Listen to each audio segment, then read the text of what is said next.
கிறிஸ்துவுக்குள் பிரியமானவர்களே, இந்த புதிய நாளிலும் கூட நாம் தியானிக்கும்படியாய் எடுத்துக்கொள்ளப்பட்ட வேத பகுதி பரிசுத்த யோவான் 21ஆம் அதிகாரம் 1 முதல் 11 வசனங்கள். திரளான மீன்கள். உயிர்த்தெழுந்த ஆண்டவராகிய இயேசு கிறிஸ்து மறுபடியும் தம்முடைய சீடர்களுக்கு தோன்றும் இந்த நிகழ்ச்சி ஒரு வித்தியாசமான நோக்கத்தை சார்ந்தது என்றால் அது மிகையாகாது. கடற்கரையில்தான் ஆண்டவராகிய கிறிஸ்து தம்முடைய சீடர்களை முதலாக தெரிவு செய்தார். இப்பொழுதும் கூட அவரது உயிர்த்தெழுதலுக்கு பின்னரும் அதே இடத்தில் தம்முடைய சீடர்களை சந்திக்க வேண்டிய சூழ்நிலையை ஆண்டவர் உருவாக்குகின்றார்.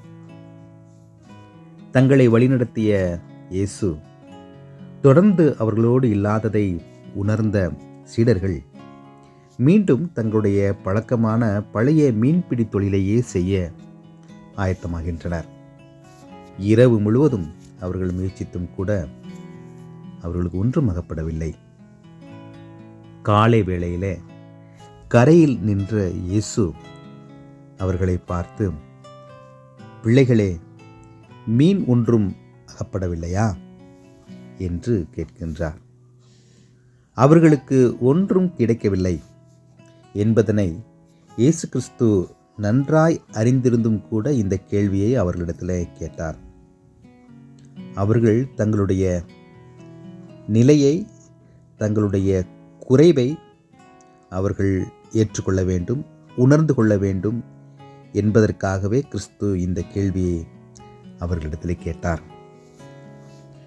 சீடர்கள் தங்களுடைய ஊழிய காலங்களிலே ஆண்டவரோடு கூட இருக்கும் பொழுது தொடக்கத்திலும் வலையை போடுங்கள் என்ற வார்த்தையை பயன்படுத்தித்தான் அவர்களை ஊழியத்திற்குள்ளாக அழைக்கின்றார். வலைகளை போடுங்கள் என்று சொன்ன ஆண்டவர் இந்த நிகழ்விலும் கூட மீண்டும் அதே வார்த்தையை பயன்படுத்துகின்றார். எனக்கு பிரியமானவர்களே, இதிலிருந்து நாம் கற்றுக்கொள்ளும் உண்மையை அறிந்து கொள்ள ஆயத்தப்படும் பொழுது, ஆண்டவர் இயேசு நம்மோடு இருக்கும் பொழுது நம்முடைய குறைவுகள் மற்றும் இல்லாமை இவற்றிற்கு இடமே இல்லாமல் போகின்றது.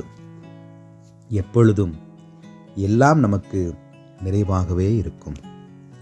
எந்த சூழ்நிலையிலும் ஆண்டவர் நம்மோடு இருப்பதை நாம் உறுதி செய்து கொள்ள வேண்டும். அப்படி இருக்கும் பொழுது நம்முடைய குறைவுகளை நிறைவாக்க வல்ல தேவன் எல்லாவற்றையும் நமக்கு நிறைவாகவே கொடுப்பார். அது போன்ற கிருபைகளை இந்த நாளிலும் கூட இதனை கேட்டுக்கொண்டிருக்கிற ஒவ்வொருவருக்கும் கர்த்தர் தாமே கட்டளையிடுவாராக. ஆண்டவரை நோக்கி நாம் பிரார்த்தனை செய்வோம். எங்களோடு கூட இருப்பேன் என்று சொல்லி வாக்குத்தத்தம் கொடுத்த எங்கள் அன்பின் கடவுளே, இந்த புதிய நாளுக்குமாய் நாங்கள் நன்றி செலுத்துகிறோம். ஒருவேளை உலக பிரகாரமாக அநேக சூழ்நிலைகளை நாங்கள் கடக்கும் பொழுது ஆண்டவரே, நீர் எங்களோடு இருக்கிறதை நாங்கள் உணர்ந்து கொள்ளாமல் ஒருவேளை இருந்தால், தகப்பனே, நீர் அதை மன்னித்து நீர் எங்களோடு இருக்கிறதை நாங்கள் உணர்ந்து கொள்ளுகிற ஒரு ஆவியை தேவன் தாமே நீர் கொடுப்பீராக. வாக்கு தத்தம் கொடுத்த தேவன் வாக்கு மாறாதவர் என்பதை உணர்ந்து கொள்ளுகிற ஒரு ஆவியை நீர் கொடுப்பீராக. எந்த சூழ்நிலையிலும் ஆண்டவர் எங்களோடு கூட இருக்கும் பொழுது எங்களுக்கு குறைவுகள் இல்லாமை என்பதற்கு இடமே இல்லாமல் போகும் சுவாமி.